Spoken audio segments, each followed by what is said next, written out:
Next on our program, we're delighted to have a terrific keynote speaker to formally launch the new Balsillie School of International Affairs. And I would like to ask my friend and colleague, Tad Homer-Dixon, to come up and give a proper introduction to Dr. Timothy Wirth.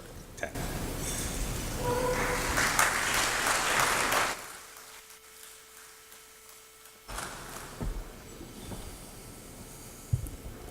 Well, what an extraordinary evening this is. I don't know about all of you. I mean, so many people here have worked so hard to make this school a reality. But I'm absolutely ecstatic. This is a remarkable accomplishment. And I think, as David suggested early on, we really deserve to congratulate ourselves to bringing this institution to fruition. I'd also very much like to offer my own heartfelt thanks to Jim for making this possible. He had a vision and he made it possible, and there will be amazing things, I'm sure, that come out of this school. People and ideas which will change the world and make it better in very many ways for our children and grandchildren. And that is an extraordinary contribution to posterity and to the future. Now, when we were talking about who might be appropriate to invite as a keynote speaker, the first person who came to my mind was Tim Wirth.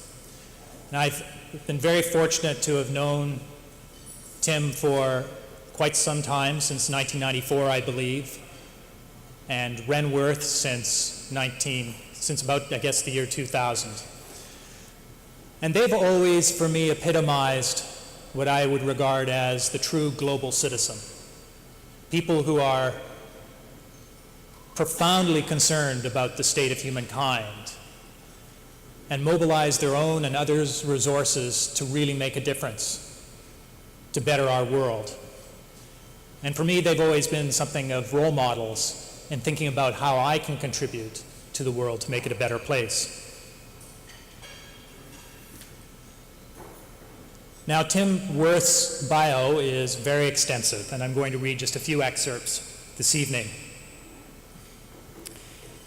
He's a graduate of Harvard and Stanford University, where he received a PhD in education. He's now, as you know, the president of the United Nations Foundation and the Better World Fund. He began his political career as a White House fellow under President Lyndon Johnson and served as Deputy Assistant Secretary for Education in the Nixon administration. In 1970, Wirth returned to his home state of Colorado and successfully ran for the House of Representatives in 1974. He was elected to the US Senate in 1986, where he focused on just the issues that are at the core of our concerns at the Balsillie School and at CIGI. He focused on environmental issues, particularly global climate change and population stabilization. In 1988, he organized the historic Hansen hearings in the Senate of the United States on climate change, hearings that had a very profound effect on my own career. And with his close friend, the late Senator John Hines, he authored Project 88, outlining the groundbreaking cap-and-trade idea, which was later incorporated in the Clean Air Act amendments of 1990.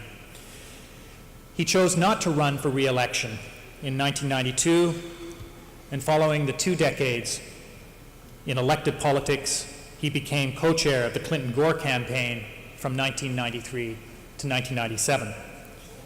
Of the Clinton-Gore campaign, and then from 1993 to 1997, he served in the U.S. Department of State as the first Undersecretary of Global Affairs. He helped organize U.S. foreign policy in that capacity in the area of refugees, population, environment, science, human rights, and narcotics.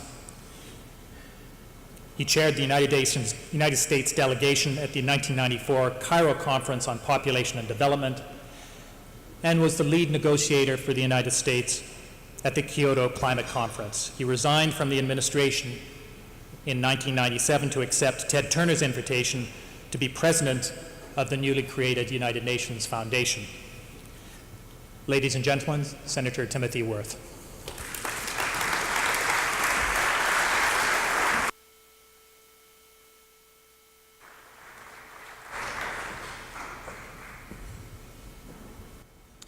Well, Tad, thank you very much, and to all of you, thank you for coming this evening and for allowing me to join you at the grand opening of this wonderful, wonderful school. Jim, congratulations, and it's a real honor for me to be here. Tad Homer-Dixon is an old friend, and we've hosted him in Washington and admired for a long time his fine work. Tad, thank you very much for your good introduction. I listened to Davy Johnson up here. What he didn't mention was that I did have the privilege of serving on the Harvard board for a number of years, and David was the chairman.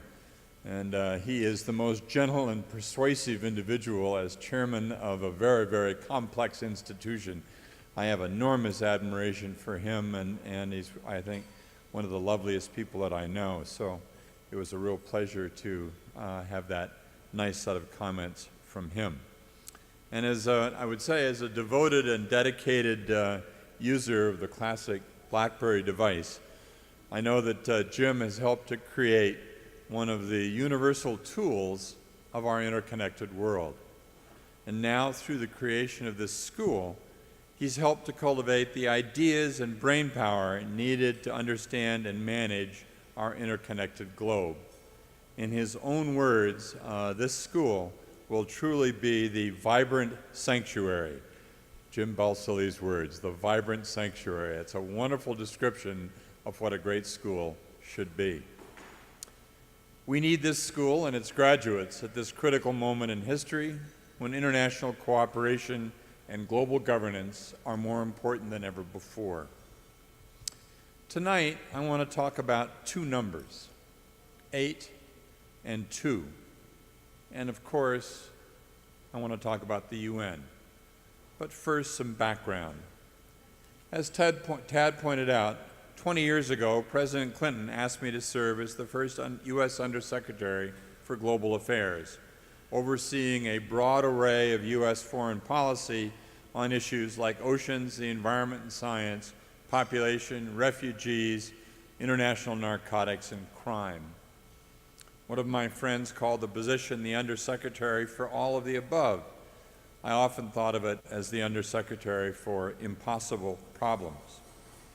President Clinton created this new global affairs position as a catchment for so many of the soft issues that the neglected stepchildren in the portfolios of real diplomats.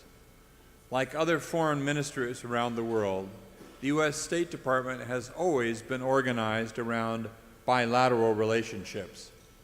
The assumption has always been that peace and prosperity could be assured by establishing and maintaining collegial one-to-one relationships with the nations of the world. When a relationship gets bumpy, pressure is carefully applied until transgressors get back in line. It's a very traditional, even quite quaint perspective on international relations. But this traditional stovepipe organization, primarily constructed on bilateral relationships, ignores the reality of much of today's world. Bilateral political problems seldom occur within a single state. Increasingly, they are a function of cross-boundary challenges: drought, climate change, human rights abuses, hunger, population pressures, the challenges that former UN Secretary General Kofi Annan called problems without passports. These new global challenges will be the stuff of the Balsillie School curriculum and will frame the careers of the school's graduates. Yours is a world in which the economic flu in one part of the world affects jobs and financial forecasts in every region. Rapid population growth in the world's poorest countries undermines development and puts migratory pressures on the entire world. And it doesn't matter whatsoever if coal is burned in Toronto or Tokyo.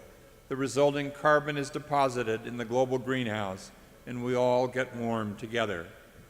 These are the realities of interconnection and interdependence.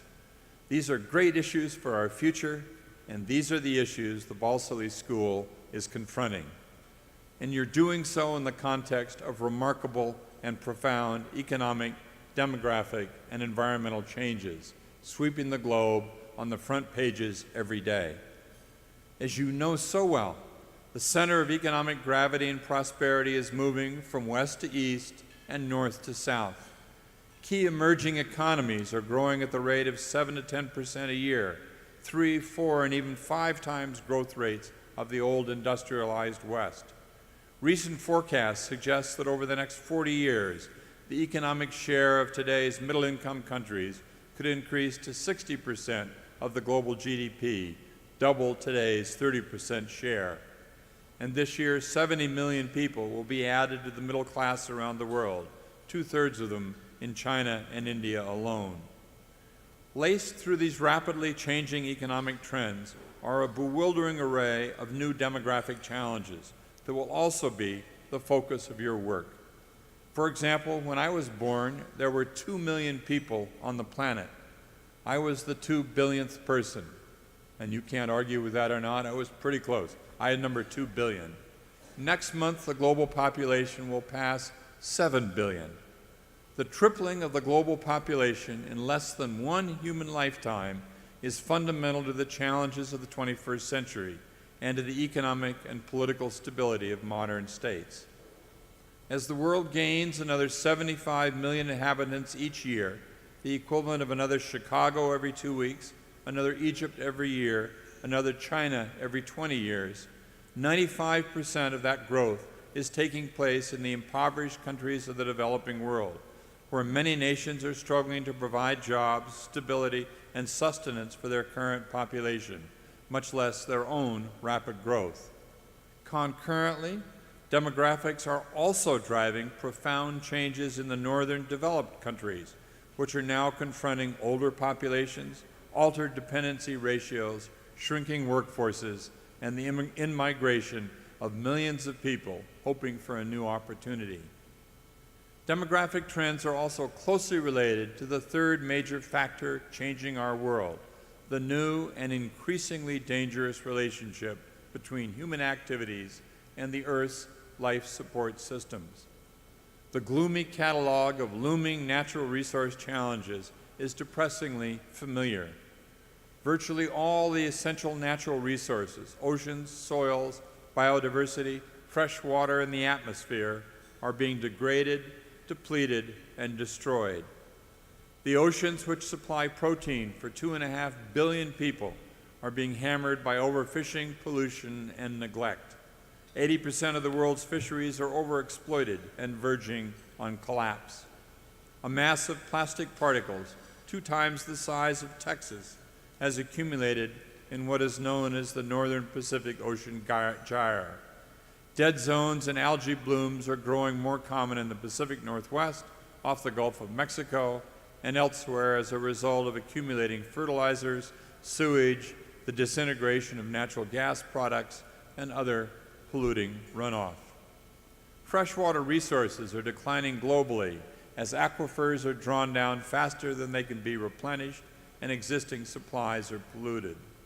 Major river basins, the Nile, the Yangtze, the Colorado, the Euphrates, for example, are experiencing reduced flows, while major lakes and inland seas are shrinking as well.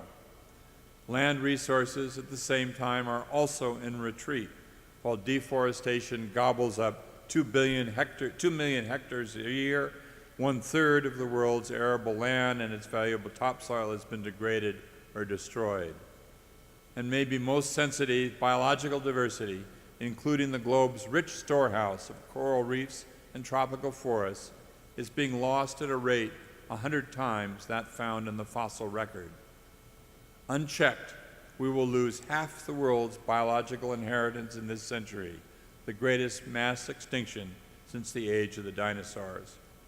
And our atmosphere is being treated like a garbage dump, with vast consequences for every ecosystem and every society. These changes, in turn, are putting new pressures on governance at all levels, and you will be called upon to forge novel solutions and institutions. At the local level, Governments are grappling with issues of urbanization, growing numbers of natural disasters, and insufficient or aging infrastructure. At the national level, many governments are running large debts to finance unsustainable Social Security programs, hold on to jobs, and brace against the forces of global economic integration. And internationally, trade, technology, and telecommunications link the world as never before. World merchandise trade is growing at twice the rate of the world GDP. Cell phones, as we know right here in your backyard, now reach 60% of the world's population. Financial transactions totaling more than $1 trillion wrap around the globe every day. But the promise of financial reform and cooperation, an absolute imperative following the economic crisis of 2008, remains exactly that, a promise. This will continue as one of your great challenges. The place where these challenges are discussed and most solutions are devised remains the United Nations. Meeting as a global community this week, the UN will be addressing the politics of Palestine and the Middle East, and that will grab most of the headlines. But behind the scenes, much other very important work will be done. For example, two major initiatives at the UN in discussion today are the continuing focus on the empowerment of women and their role in development, and the integration of energy and climate policy. Of special importance will be the planning for next year's major international conference, the 20th anniversary of the Earth Summit. In June of 2012, nations will gather in Rio de Janeiro to review progress on the UN Conference on Environment and Development and work together to try to break through the global gridlock and address the world's most important challenge, sustainable development. And Jim Balsillie is on the Secretary General's high-level panel focusing on sustainable development and where we go from here. Sustainable development means striking a sustainable, equitable balance between human numbers and the plant's capacity to support life without robbing future generations. As the debate leading up to Rio makes clear, the biggest obstacle to the pursuit of sustainable development remains the misguided belief that protecting the environment is antithetical to economic interests. We still hear the old bray, quote, "I'm for protecting the environment as long as it doesn't cost jobs." Within this terribly mistaken analysis, we encounter the fundamental intellectual challenge to sustainable development. Over the long term, living off of our ecological capital is a bankrupt economic strategy. Stated in the jargon of the business world, the economy is a wholly owned subsidiary of the environment. Virtually all economic activity is dependent in some way on the environment and its underlying resource base. When the environment is finally forced to file for bankruptcy under Chapter 11 because its resource base has been polluted, degraded, and irretrievably compromised, then the economy goes down to bankruptcy with it. To avoid stealing from our children's future, we must counter the idea that development comes at the expense of our environment. We must develop new economic models that integrate the two. Sustainable development, as a concept and a very noble one, can serve as a cornerstone of national and international renewal and individual purpose. It can serve as a comprehensive vision for updating the means of international cooperation in this interdependent age. That's why the agenda coming out of Rio and the capabilities of the Balsillie School should focus squarely on two key numbers, 8 billion and 2 degrees. Let me explain. We can't achieve sustainable development unless we know how many of us we are trying to sustain. The UN experts who develop estimates of world population say that we face 3 very different futures. In one of those futures, we grow by another 50 to 60% and reach a population of between 10 and 11 billion people. The second demographic scenario is a future in which we continue to invest in development as we have been, and the world's population eclipses 9 billion in 2050 before stabilizing. Finally, and most optimistically, we step up to the challenge of sustainability and meet human needs and stabilize population at just under 8 billion in the next 30 years. This third scenario is both feasible and wise. Whether we are talking about prospects for climate change, security, poverty alleviation, equity, or any other aspect of human development, population stabilization at 8 billion will significantly improve humanity's prospects for peace, stability, progress, and some semblance of environmental integrity. Reaching this goal of population stabilization will require concerted efforts to help people receive the information and services they need to determine freely and responsibly the number and spacing of their children. The international community has agreed on a sensible, comprehensive framework that includes making basic health services, particularly reproductive and maternal health services, universally available by 2015. In today's world, more than 200 million women and families want family planning services but cannot get them. This is our first imperative. The second is the empowerment of women, including closing the gender gap in education and ensuring that every child, girls as well as boys, receive primary and secondary education.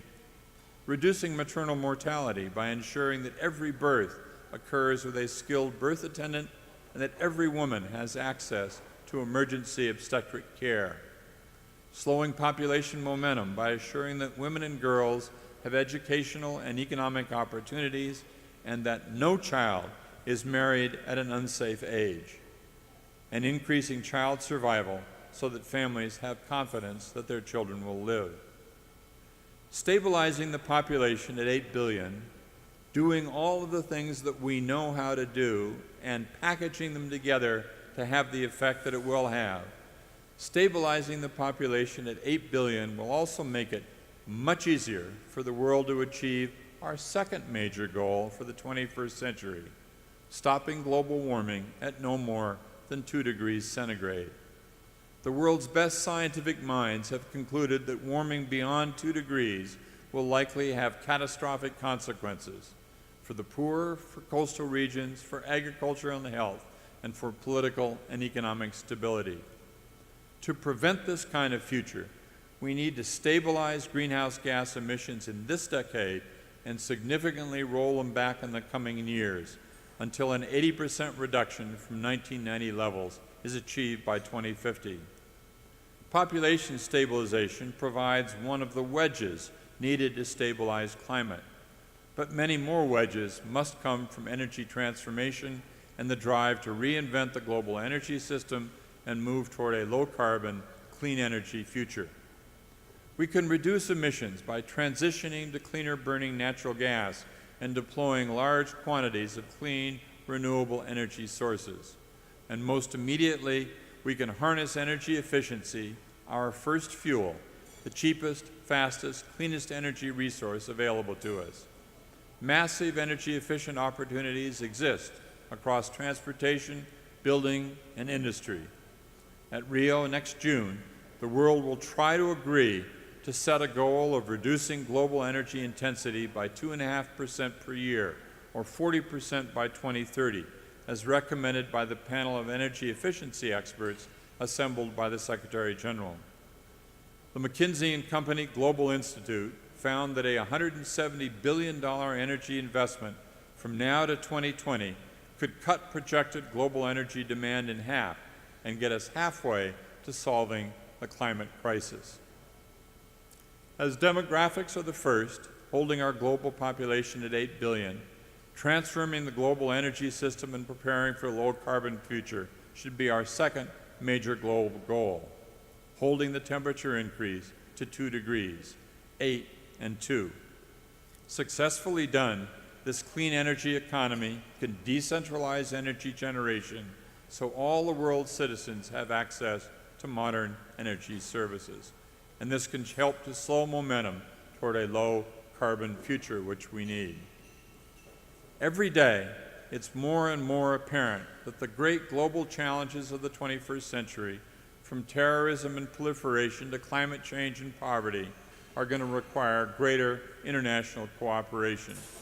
No single government and no single sector is capable of solving these challenges alone. There must be a global partnership, public and private, north and south. New global partnerships help to clear the path to a more peaceful, prosperous, and just world. And that returns us again to the need for a strong, effective United Nations and a thoroughly updated international system. An understanding of demographics is central to your curriculum, just as the complexities of energy and climate are. And at the same time, these will not be possible unless you also attend to our international architecture, especially the UN and its sister institution. The foundations of international cooperation, these institutions, were created almost 60 years ago in the aftermath of World War II, a totally different era. The World Bank, the IMF, the UN, and its subsidiary bodies are all a little frayed today and are due for a significant upgrade to assure 21st century transparency, efficiency, and accountability. Key UN institutions, from established organizations like the UN Population Fund to new ones like UN Energy, are ripe for strengthening. There's much to do, and the leaders of these institutions are eager to work with governments, nonprofit organizations, and the private sector. But reformed international institutions have to be given authority to do their jobs. Their governance also has to be modernized. New global powers must be given the opportunity to play roles of leadership and responsibility. For example, the Security Council has to be expanded.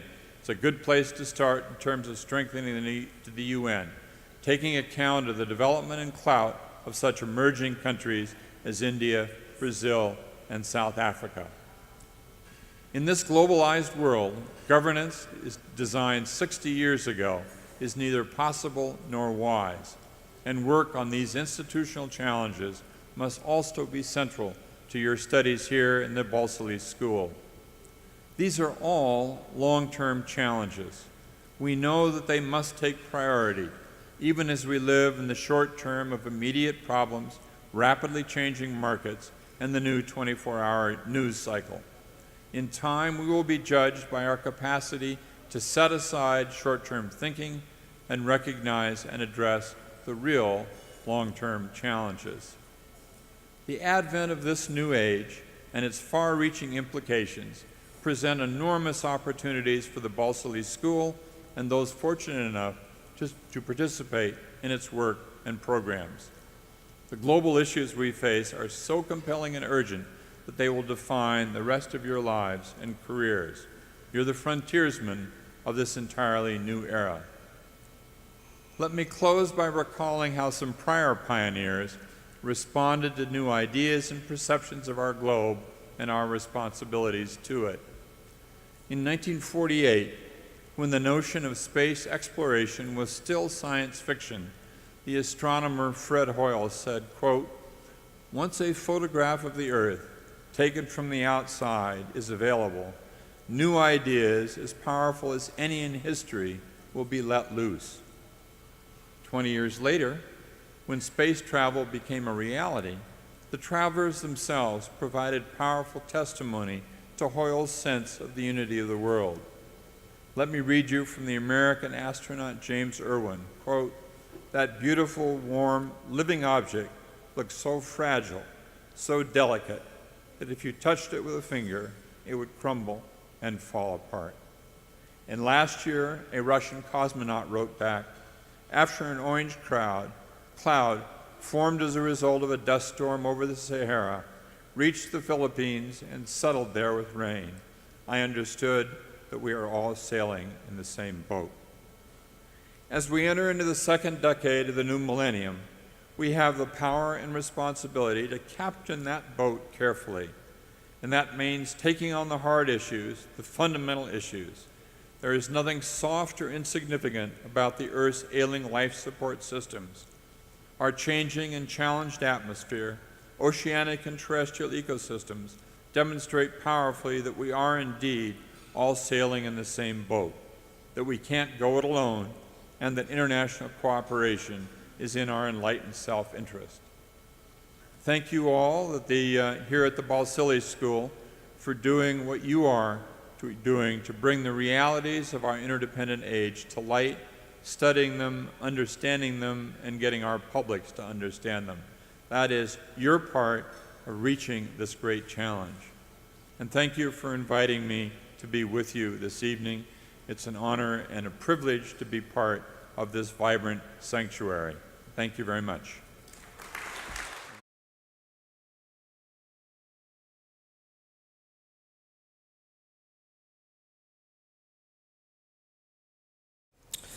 Next on our program, we're delighted to have a terrific keynote speaker to formally launch the new Balsillie School of International Affairs. And I would like to ask my friend and colleague, Tad Homer-Dixon, to come up and give a proper introduction to Dr. Timothy Wirth.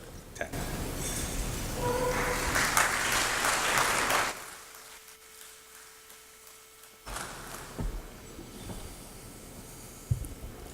Well, what an extraordinary evening this is. I don't know about all of you. I mean, so many people here have worked so hard, PhD in education. He's now, as you know, the president of the United Nations Foundation and the Better World Fund. He began his political career as a White House fellow under President Lyndon Johnson and served as Deputy Assistant Secretary for Education in the Nixon administration. In 1970, Wirth returned to his home state of Colorado and successfully ran for the House of Representatives in 1974. He was elected to the U.S. Senate in 1986, where he focused on just the issues that are at the core of our concerns at the Balsillie School and at CIGI. He focused on environmental issues to make this school a reality. But I'm absolutely ecstatic. This is a remarkable accomplishment. And I think, as David suggested early on, we really deserve to congratulate ourselves to bringing this institution to fruition. I'd also very much like to offer my own heartfelt thanks to Jim for making this possible. He had a vision, and he made it possible. And there will be amazing things, I'm sure, that come out of this school. People and ideas who will realize what I would regard as the true global citizen. People who are profoundly concerned about the state of humankind and mobilize their own and others' resources to really make a difference, to better our world. And for me, they've always been something of role models in thinking about how I can contribute to the world to make it a better place. Now, Tim Wirth's bio is very extensive, and I'm going to read just a few excerpts this evening. He's a graduate of Harvard and Stanford University, where he received a PhD, and which will change the world and make it better in very many ways for our children and grandchildren. And that is an extraordinary contribution to posterity and to the future. Now, when we were talking about who might be appropriate to invite as a keynote speaker, the first person who came to my mind was Tim Wirth. And I've been very fortunate to have known Tim for quite some time, since 1994, I believe, and Ren Wirth since about, I guess, the year 2000. And they've always, for me, epitomized